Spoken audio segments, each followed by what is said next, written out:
نحمده ونستعينه ونستغفره ونؤمن به ونتوكل عليه ونعوذ بالله من شرور أنفسنا ومن سيئات أعمالنا من يهد الله فلا مضل له ومن يضلل فلا هادي له أشهد أن لا إله إلا الله وحده لا شريك له وأشهد أن سيدنا ونبينا ومولانا محمدا عبده ورسوله أرسله ربه بالحق بشيرا ونذيرا وداعيا إلى الله بإذنه وسراجا منيرا صلى الله تعالى عليه وعلى آله وصحبه وبارك وسلم تسليما كثيرا أما بعد فأعوذ بالله من الشيطان الرجيم بسم الله الرحمن الرحيم والذين جاهدوا فينا لنهدينهم سبلنا وإن الله لمع المحسنين கண்ணியத்திற்குரிய அல்லாஹ்வின் நல்லடியார்களே, இன்றைய தினம் நாட்டினுடைய 79வது சுதந்திர தினம் அனுஷ்டிக்கப்படுகிறது. சுதந்திர வரலாறு நாம் பல முறை கேட்டிருக்கிறோம். ஆனாலும் நம்மில் பலருக்கும் அந்த வரலாறுகள் நினைவிருப்பதும் இல்லை. அந்த வரலாறுகளை பேசுவதில் சமீப காலங்களில் பெரிய ஆர்வமும் எனக்கு இல்லை.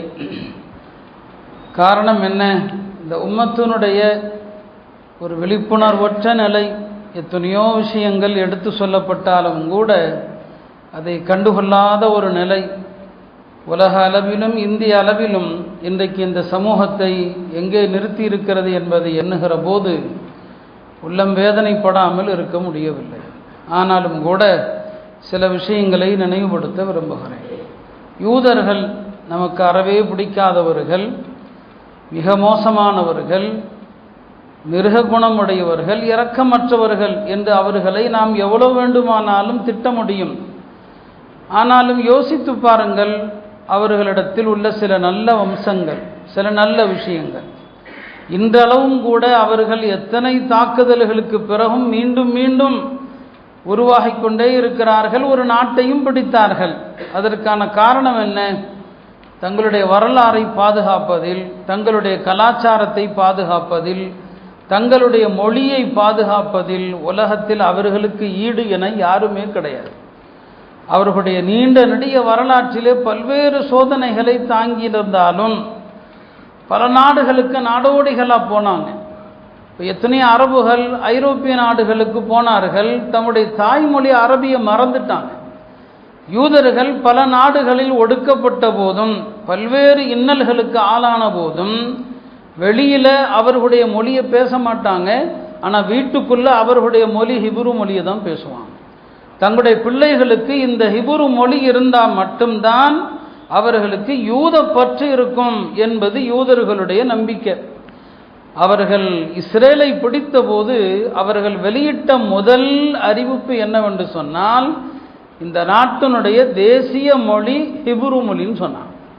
இஸ்ரேலை பிடித்ததுமே அவங்க அறிவித்த முதல் அறிவிப்பு, இந்த நாடு இனிமேல் தேசிய மொழியாக ஹிப்ரு மொழி அப்படின்னு அறிவித்தாங்க. அன்றைக்கு உலகத்திலேயே ஹிப்ரு மொழி பேசுபவர்கள் வெறும் 5000 பேர் இருந்தாங்க. அவர்கள் எந்த நாட்டை கைப்பற்றினாங்களோ அன்றைக்கு அந்த நாடு முழுக்க பேசப்பட்ட மொழி என்ன? அரபு மொழி. ஆனால் என்ன சொன்னாங்க? ஹிப்ரு மொழி தான் இந்த நாட்டின் தேசிய மொழி. எல்லா நகரங்களுடைய பெயரையும் மாற்றினாங்க.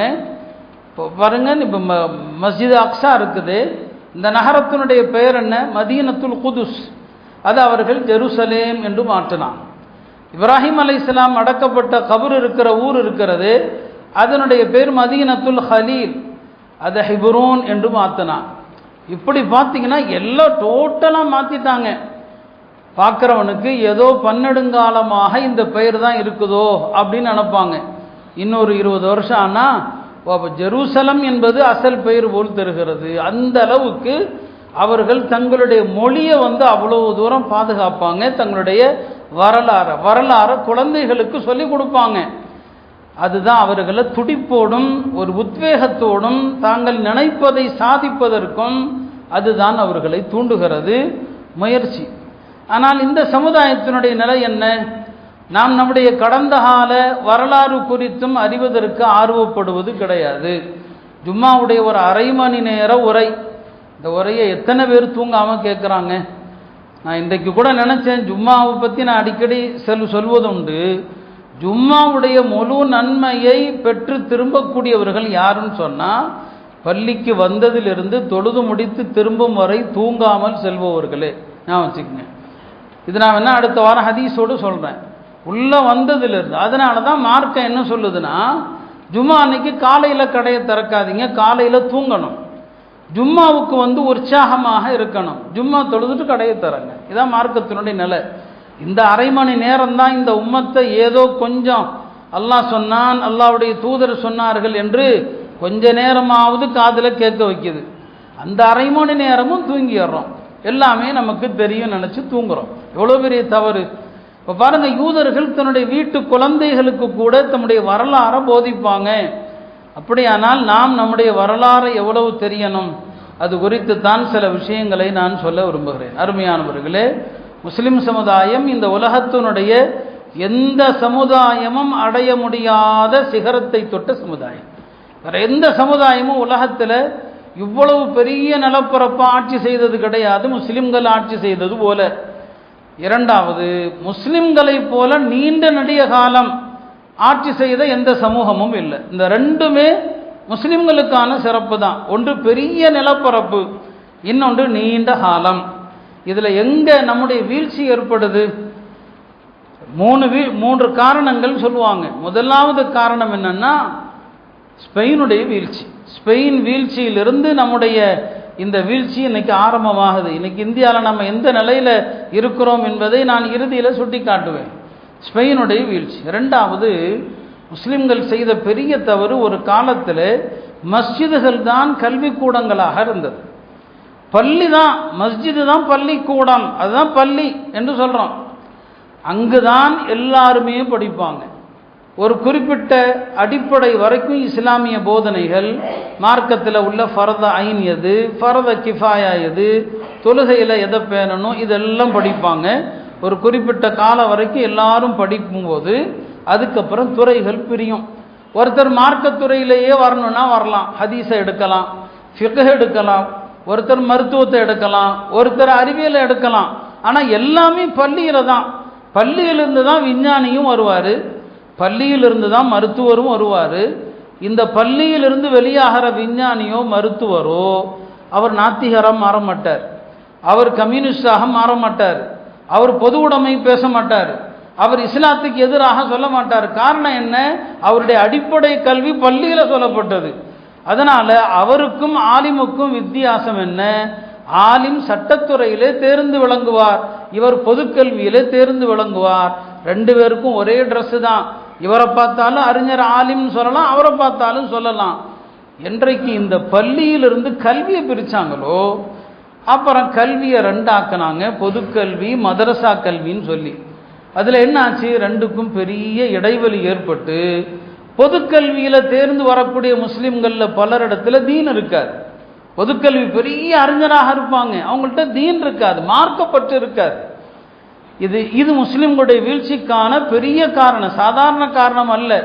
அப்போ பள்ளியும் கல்வியும் ஒன்றாக இருந்தபோது அவர் என்ன படித்தாலும், மருத்துவம் படிக்கட்டும், விஞ்ஞானம் படிக்கட்டும், அல்லாஹ்வுடைய வீட்டில் படிக்கிறார். இக்ரா பிஸ்மி ரப்பிக்கல் லதீ ஹலக், அதனுடைய செயல் வடிவம் அல்லாஹ்வுடைய திருநாமத்தோடு படியுங்கள்.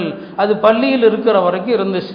என்றைக்கு முஸ்லிம்கள் மஸ்ஜிதுகளை விட்டும் கல்வியை அகற்றினாங்களோ, முஸ்லிம்களுடைய பொது வாழ்க்கையில் கல்வி ரெண்டாக பிரிந்து அது வீழ்ச்சிக்கு ஒரு காரணமானது. இப்படியாக பல்வேறு காரணங்கள் இந்த சமூகத்தினுடைய வீழ்ச்சி.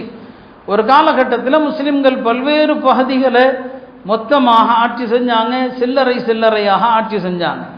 இந்தியாவில் இஸ்லாத்தின் வருகை என்பது தென்னிந்தியாவை பொறுத்தவரை மிக பழமையானது. நீங்கள் கேரளாவை பார்க்கலாம். கேரளாவிலே சேரமான் பெருமாள் அவருடைய பள்ளியும் இருக்கிறது, சேரமான் மஸ்ஜித் என்ற பெயரிலே இருக்கிறது. மாலிக் இப்னு தீனார் ரஹ்மத்துல்லாஹி அலைஹி கேரளாவுக்கு வந்தார்கள், அவர்கள் மூலமாக அங்கே இஸ்லாம் பரவியது. கொடுங்கையூரில் அவர்களுடைய பெயரில் பள்ளி இருக்கிறது. இந்த பகுதியை பொறுத்த வரைக்கும் சண்டைகள், யுத்தங்கள் இல்லாமல், படையெடுப்புகள் இல்லாமல், நல்லோர்கள் வழியாக இங்கு இஸ்லாம் இந்த பகுதிக்கு மிக ஆரம்பத்தில் வந்துடுச்சு. பெருமானார் ஸல்லல்லாஹு அலைஹி வஸல்லம் அவர்கள் வாழ்ந்த காலத்திலேயே இஸ்லாம் இங்கு வந்திருக்கலாம் என்றாலும் அதில் மிக இல்லை.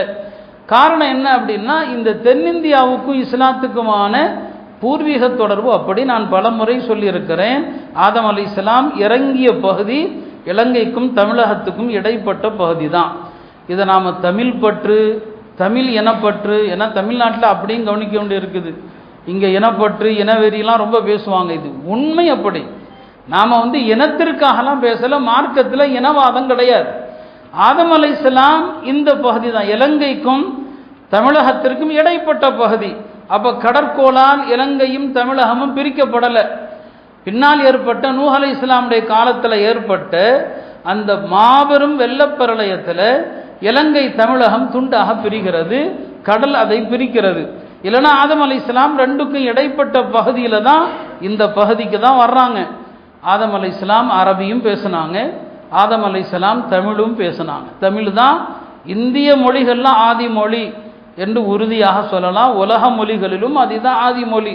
ஏன்னா அரபு மொழி கூட நூஹ் அலைஹிஸ்ஸலாமுடைய மகன் சாம் இப்னு நூஹ் அலைஹிஸ்ஸலாமுடைய மகன்களில் ஒவ்வொரு மகன் வழியாக ஒவ்வொரு சமுதாயம் உலகத்தில் தோன்றுது. இப்போ நான் அதுக்குள்ளே போனால் டாபிக் மாறிடும். சொல்ல வந்தது, இந்தியாவுடைய தொடர்பு என்பது ஆதம் அலைஹிஸ்ஸலாமிலிருந்து இருக்கிறது. அப்போ இந்த மண்ணுடைய அசல் தன்மை இஸ்லாம் தான். அந்த வகையில் நம்முடைய தென்பகுதியை பொறுத்த வரைக்கும் இங்கு மதவெறி இருந்ததில்லை. இங்கு எப்போதுமே ஏகத்துவம் தான் இருந்திருக்குது. ஏகத்துவ சிந்தனை என்பது தமிழ் சித்தர்களுடைய பாடல்களில் இருந்தது. அதனால தான் பிராமணர்கள் இந்த தமிழ் சித்தர்களை மோசமான வார்த்தைகளால் விமர்சிப்பதை பார்க்கிறோம். இப்போ தமிழ் சித்தர்களுடைய பாடல்களை பாருங்க. ஒன்றே குலம் ஒருவனே தேவன். இது முழுக்க இஸ்லாமிய சித்தாந்தம், இஸ்லாமிய கருத்தியல். இது நிறைய பாடல்களை நான் சொல்லலாம். அவங்க படித்த பாடல்கள் எல்லாமே ஒரு ஓரிரை கோட்பாடை தான் உறுதிப்படுது. தமிழகத்தினுடைய எந்த அகழ்வாராய்ச்சியிலும் இணை வைப்புக்கான சிலை வழிபாட்டுக்கான அறிகுறிகள் இருந்ததாக தெரியல. அப்போ இந்த மண்ணில் சிலை வைப்பு கூட கிடையாது, பின்னால் வந்தது அதெல்லாம். இங்கே தென்னிந்தியாவை பொறுத்த வரைக்கும் இஸ்லாத்திற்குமான மரபு பூர்வீகமானது. அந்த வகையில் வட இந்தியாவில் அங்கு இஸ்லாம் எப்படி வந்தது, பல்வேறு வரலாறுகள் இருக்கிறது. பனு உமையாக்கள் ஆட்சி காலத்திலேயே முஹம்மது பின் காசிம் என்கிற ஒரு வாலிபர் தான், 17 வயசு தான். அவர் சிந்து மாகாணத்தை வெற்றி கொள்ளுகிற நேரத்தில் ஒரு பேரழகர். எந்த அளவுக்குன்னு சொன்னால், அவரை பார்த்து அங்கிருந்த மக்கள் எல்லாருமே எல்லாம் வெவ்வேறு மதம், இந்துங்கிறது பின்னால் வந்த பெயர், வெவ்வேறு மதத்தை சார்ந்தவர்கள் அவருடைய அழகை ரொம்ப ரசித்தாங்க, அவருடைய வீரத்தை ரொம்ப ரசித்தாங்க. அவரை பாராட்டி நம்ம நாட்டில் தான் விட்டா கோயிலே வச்சுருவாங்க இல்லையா, அந்த அளவுக்கு மக்கள் அளவுக்கு அதிகமான அபிமானத்தை பார்த்தபோது அப்போது இருந்த ஆட்சியாளர்களுக்கே அவர் மேலே பொறாமை வந்துருச்சு. என்னடா இவரை இந்த அளவுக்கு சிந்து மக்கள் பாராட்டுறாங்க, தூக்கி வச்சிருக்கிறாங்களேன்னு சொல்லி அவரை தூக்கில் போட்டாங்க. இப்போ அவர் வழியாக சிந்தில் இஸ்லாம் வருது. மொகலாயர்களுடைய ஆட்சி என்பது ஒரு 600-700 வருஷத்துக்கு முன்னால் தான் பாபரிலிருந்து ஆரம்பிக்கிறது மொகலாய ஆட்சி. பாபருக்கு பிறகு கடைசி பகதூர் ஷா வரைக்குமான மொகலாயர்களுடைய ஆட்சி இந்தியாவில் நடக்குது. அங்குமிங்குமாக சில பகுதிகளை சேர்த்து ஆட்சி செய்கிறாங்க. இந்த மொகலாயர்களுடைய ஆட்சி எப்படி இருந்தது என்பதையெல்லாம் விரிவாக நமக்கு பேச நேரம் இல்லை. ஆனால் ஒன்று மட்டும் சொல்லலாம், இஸ்லாமியர்களுடைய ஆட்சியினால் இந்தியா பெற்ற நன்மைகள் தான் அதிகம், இந்த நாடு பெற்ற நன்மைகள் தான் அதிகம். இதை திரு ஜவஹர்லால் நேரு சொல்லியிருக்கிறாரு அவருடைய இந்திய வரலாறு என்கிற நூலில். இந்தியாவுடைய வரலாற்று ஆசிரியர்கள் எல்லாருமே சொல்லியிருக்கிறாங்க, இந்த நாட்டுக்கும் என்னங்க இஸ்லாமால் கிடைத்த பல நன்மைகள் என்ன. ஒன்று, ஓரிரை சித்தாந்தம், அதை நிறைய மக்கள் ஏற்றுக்கொள்ள காரணமானாங்க. கேரளாவில் பொன்னானியில் மவுனத்துல் இஸ்லாம் என்று ஒரு சபை இருக்குது. புதிதாக இஸ்லாத்துக்கு வரக்கூடியவர்களை கத்னா செய்து இஸ்லாமிய அடிப்படைகளை சொல்லி கொடுத்து அவர்களை 6 மாத ஒரு பயிற்சி கொடுத்து அனுப்புகிற ஒரு சபை அது. இந்த மொகலாயர்கள் வந்த பிறகு இங்கே சாதி கொடுமைகள் ஒளிந்தது, பல சாதி கொடுமைகள் இருந்து. இந்த சாதி கொடுமையினால ஒரு நாளைக்கு 750 பேர் சராசரியாக மவுனத்துல் இஸ்லாம் சபையின் மூலமாக முஸ்லீம் ஆவாங்க. சராசரியாக 750 பேர். அது சில நாட்கள் அதிகமாகும், சில நாட்கள் ரொம்ப அதிகமாகும்.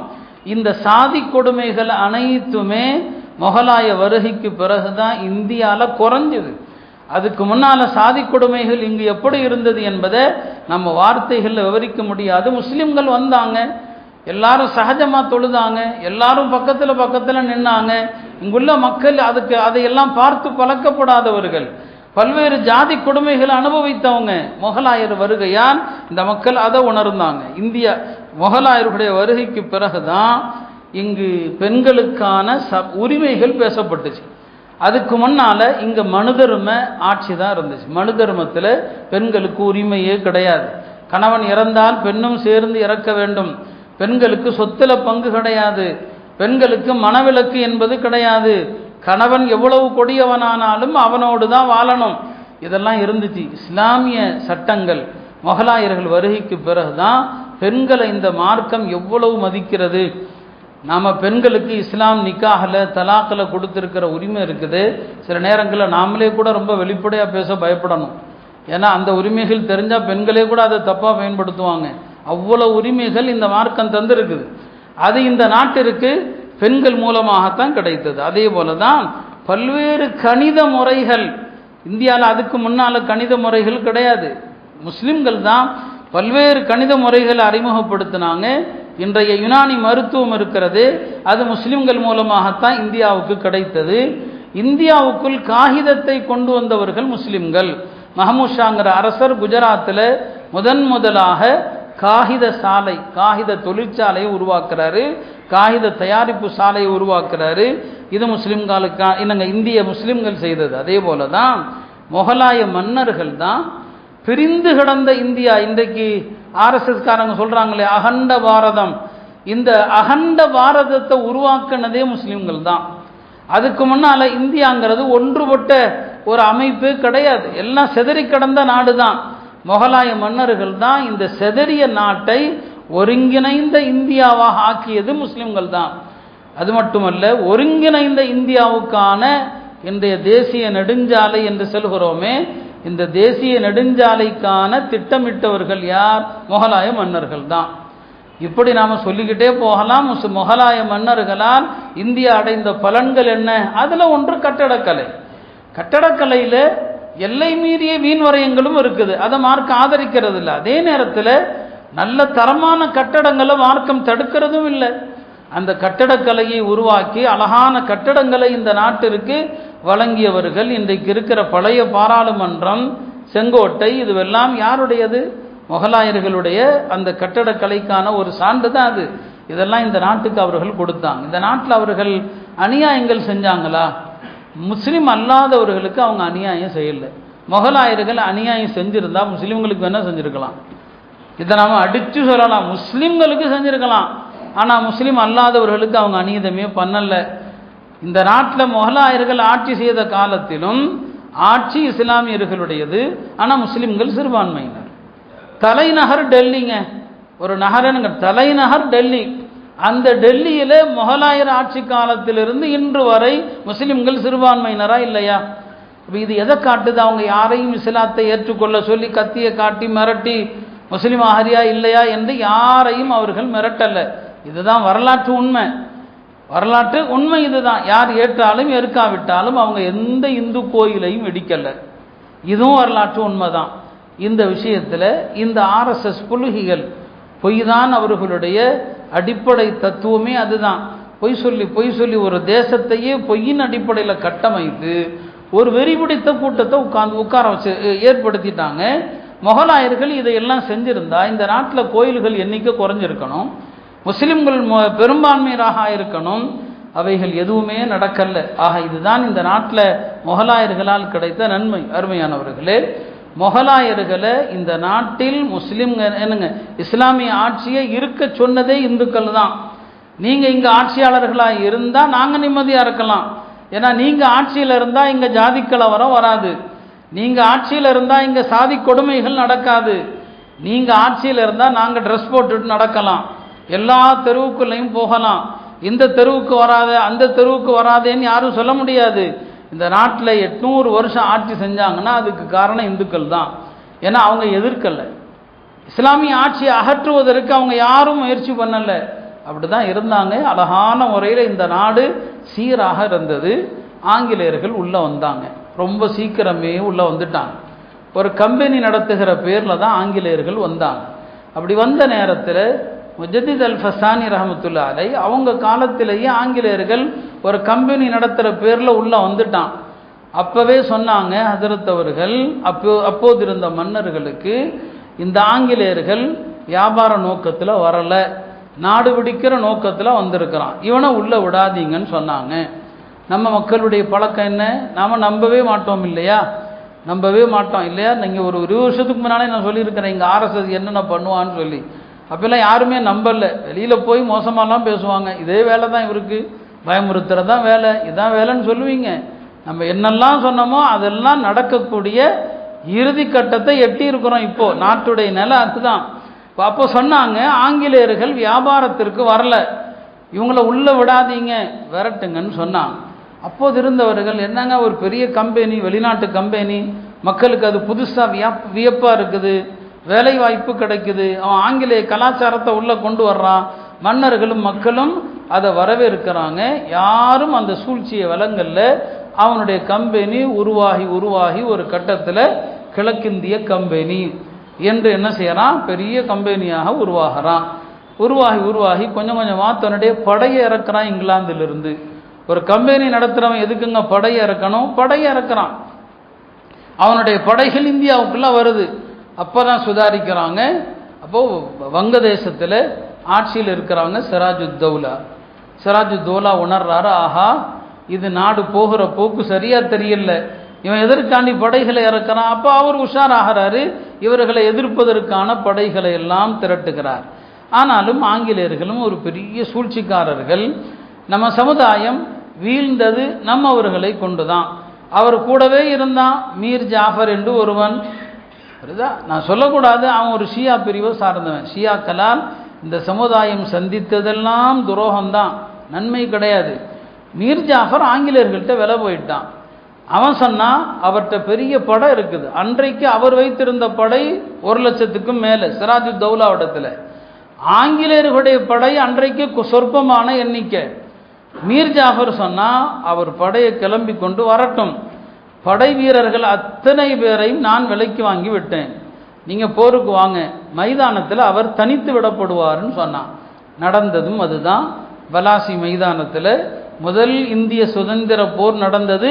அப்போ தான் நடந்துச்சு. நம்முடைய புத்தகங்களில் குழந்தைகளுக்கு இந்த வரலாறு சொல்ல மாட்டான். முதல் சுதந்திர போர் என்றால் 1857 நடந்தது அப்படின்னு காட்டி கொடுக்குறான். அதுக்கு முன்னால் 1757 100 வருஷத்துக்கு முன்னால் சிராஜுத்தௌலா பலாசியில் யுத்தம் செய்கிறாரு. அதான் நடந்துச்சு. அவருடைய வீரர்களே அவரை கைவிட்டுட்டாங்க. அவர் கையும் களவுமாக பிடிபட்டு சிராஜுத்தௌலா கொல்லப்படுகிறார். முதலாக இந்திய மண்ணுக்காக போராடி உயிர் நீத்தவர் ஒரு சிராஜுத்தௌலாங்கிற ஒரு நவாபு தான் என்ன செய்கிறாரு, உயிர் நீக்கிறார். அதற்கு பிறகு 1803 ஹதரத் ஷா அப்துல் அசீஸ் ரஹமத்துல்லாஹி அலைஹி, ஷாஹுலியுல்லாவுடைய மகனார், மிகப்பெரிய ஹதீஸ் கலை அறிஞர், வாதத்தில் பெரிய கில்லாடி. ஒரு கிறிஸ்தவ பாதிரியார் அவங்கள்ட்ட ஒரு தடவை வாதம் செய்கிற போது அந்த கிறிஸ்தவ பாதிரியார் ஷா அப்துல் அசீஸ்கிட்ட ரொம்ப இலக்காரமாக கேவலமாக கேட்டாராம், உங்கள் நபி அல்லாஹ்வுடைய தூதர்னு சொல்கிறீங்க, அல்லாஹ்வுக்கு பிரியமானவர்னு சொல்கிறீங்க, கர்பலா மைதானத்தில் உங்கள் நபியுடைய பேரர் கொல்லப்படும் போது உங்கள் நபி அல்லாஹ்ட்ட பரிந்துரை செய்து தம் பேரரை காப்பாற்றி இருக்கக்கூடாதா அப்படின்னு கேட்குறான். இந்த மாதிரி நேரத்தில் கொஞ்சம் புத்திசாலித்தனமும் வேணும் பதில் சொல்கிறதுக்கு. இப்போ யோசிக்காமல் சொன்னாங்க, என்ன செய்கிறது, எங்கள் நபி பரிந்துரை செஞ்சாங்க. இப்போ அல்லாஹ் அழுதுகிட்டே எங்கள் நபிகிட்ட சொன்னான், நபியை நான் எப்படி உங்கள் பேரனை காப்பாற்றுறது, என்னுடைய மகன் ஈசாவை யூதர்கள் கொல்ல வந்தாங்க, அப்போ அவர் என்ன கூப்பிட்டாரு என்னை காப்பாற்றுன்னு சொல்லி, நான் என் மகனையே காப்பாற்றாமல் விட்டுட்டேன், உங்கள் பேரனை எப்படி காப்பாற்றுறது. நான் சொல்கிறது உங்களுக்கு புரியுதா இல்லையான்னு தெரியல, புரிஞ்சால் சிரிச்சிருப்பீங்க.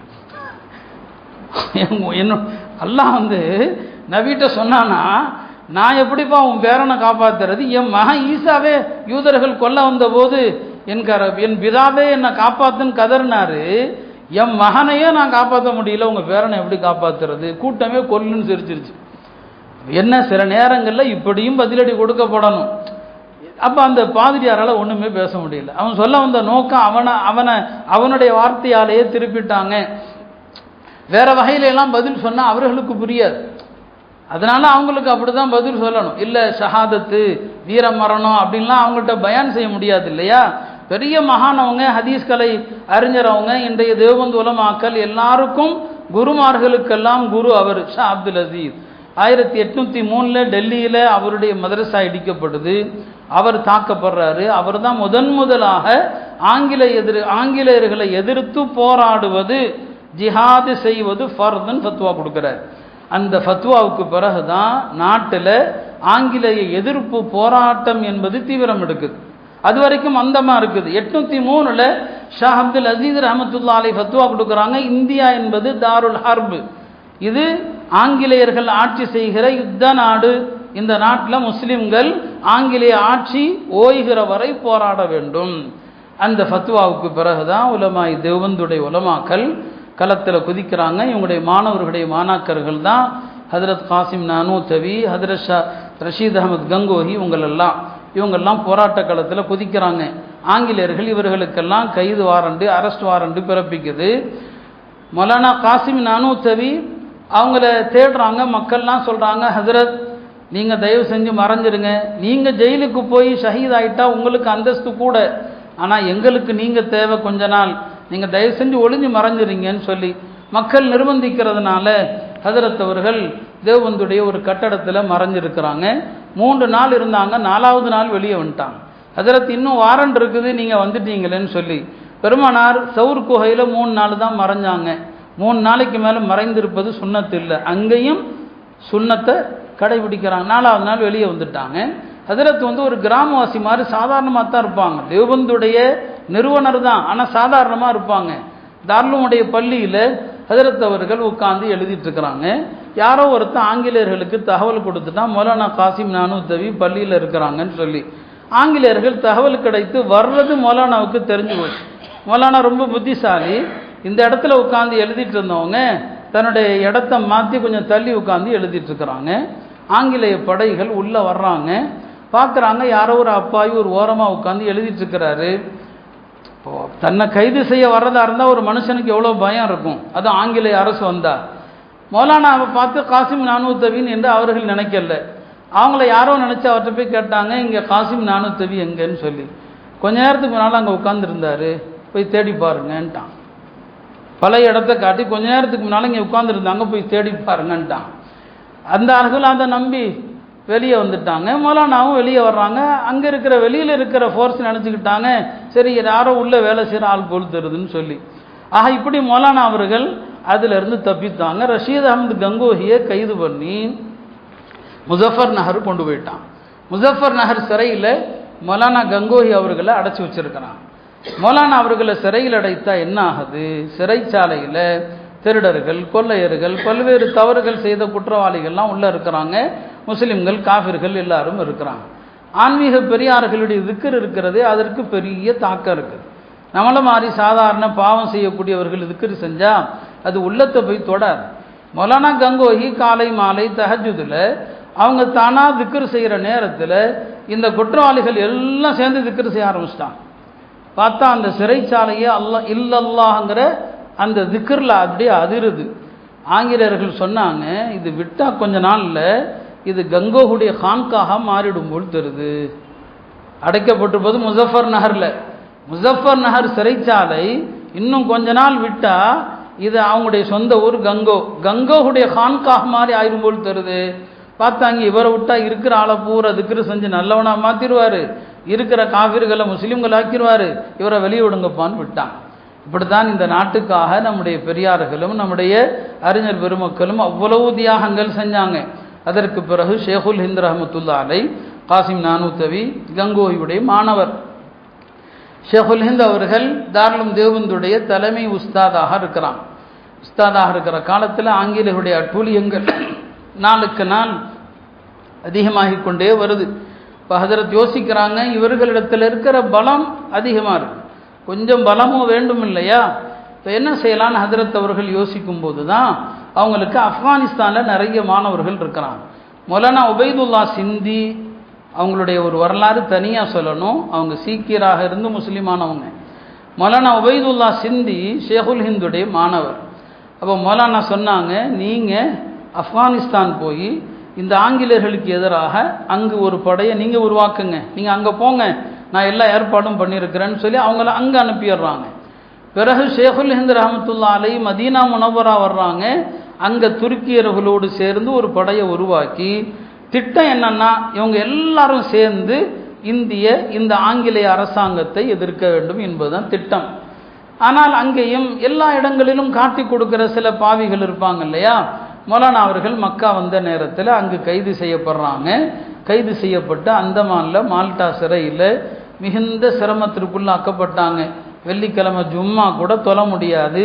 அங்கு சிறையில் உடன் அடைக்கப்பட்டவர்கள் சொல்லுவாங்க, வெள்ளிக்கிழமை ஆனால் ஜும்மா தொழுக முடியாது, நாங்கள் ஊரில் இருந்தால் ஜும்மாவுக்கு நடந்து போவோம் இல்லையா, சிறையிலேயே கொஞ்சம் தூரம் தொலை போகிற மாதிரி நடந்துட்டு வந்துடுவோம்.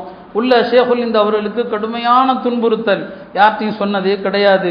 சில வருடங்களுக்கு பிறகு ஹஜ்ரத் அவர்கள் மால்டா சிறையிலிருந்து விடுவிக்கப்பட்டு மும்பை வர்றாங்க.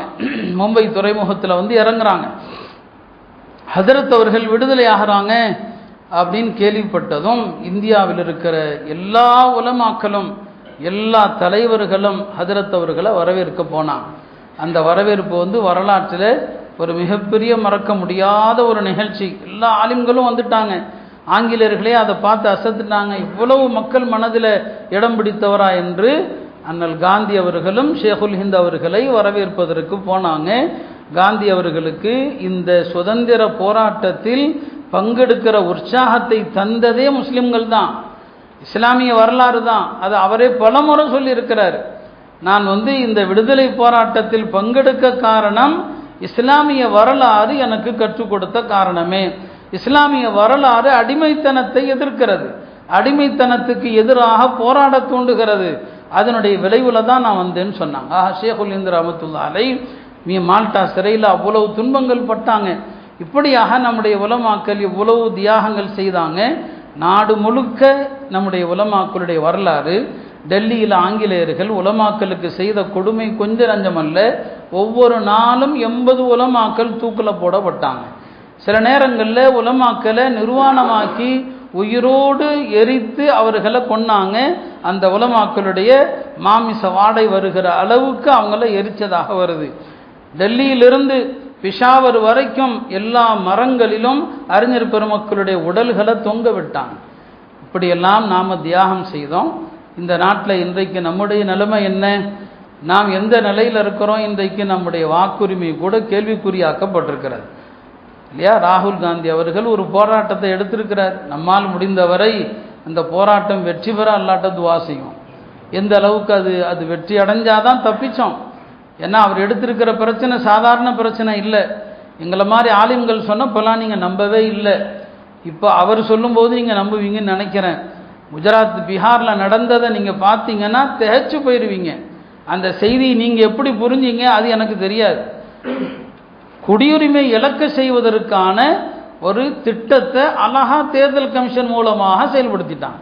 அதில் பார்த்தா நிறைய முஸ்லீம் அல்லாதவர்களும் இருக்கிற மாதிரி தெரியும். அதை வச்சு நம்ம ஆட்கள் சில பேர் சந்தோஷப்படுவான், இப்போ அவங்களும் தானப்பா இருக்கிறாங்க. அங்கே தான் அவருடைய சூழ்ச்சி இருக்குது. யாருடைய வாக்காளர் அட்டை செல்லாது அப்படின்னு ஆயிடுச்சோ அடுத்த கட்டம் நீங்கள்லாம் இந்திய குடியுரிமை அல்லன்னு வரும். இந்திய குடியுரிமை அல்லன்னா அடுத்து என்ன வரும்? நீங்கள் குடியுரிமை நிரூபிங்கன்னு வரும். நிரூபிங்கன்னு வரும்போது ஏற்கனவே கொண்டு வந்த சட்டம் என்ன? சிஏஏ, இந்துக்களுக்கு குடியுரிமை கிடச்சிரும், கிறிஸ்தவர்களுக்கு கிடச்சிரும், இல்லை சீக்கியர்களுக்கு கிடச்சிரும், முஸ்லீம்கள் நீங்கள் போனால் கிடைக்காது. இப்படித்தான், இதுதான் அவங்களுடைய திட்டம். அதில் பல லட்சம் பேரில் நம்மளும் இருக்கிற மாதிரி மற்றவங்களும் இருக்கிற மாதிரி கொண்டு வந்தாலும் குறிக்கோள் நாம மட்டும்தான். அப்போ அவர் நாடு முழுவதும் நடந்த தேர்தல்களில் பல தில்லுமுல்கள் நடந்திருக்குது. ஓட்சோரிங்கிற ஒரு பிரச்சாரத்தை அவர் வச்சிருக்கிறாரு. போதிய அளவு இன்னும் அவருக்கு ஆதரவு கிடைக்கல. இப்படித்தான் இந்த நாட்டினுடைய விடுதலைக்கு உண்மையாக அர்ப்பணித்தவர்கள், எல்லா வகையிலும் தியாகம் செய்தவர்கள் நாம தான். முகலாய பேரரசில் கடைசி மன்னர் பகதூர் ஷா 1857 டெல்லியில் பெரிய போர் நடக்குது, அவருடைய தலைமையில் நடக்குது. அந்த போரில் தான் முதலாக இந்துக்களும் பங்கெடுக்கிறாங்க. 29,000 பேர் கொல்லப்படுறாங்க. 24,000 பேர் முஸ்லிம்கள், 5,000 பேர் இந்துக்கள். அந்த போரில் 24,000 பேர் முஸ்லீம்கள், 5,000 பேர் இந்துக்கள்.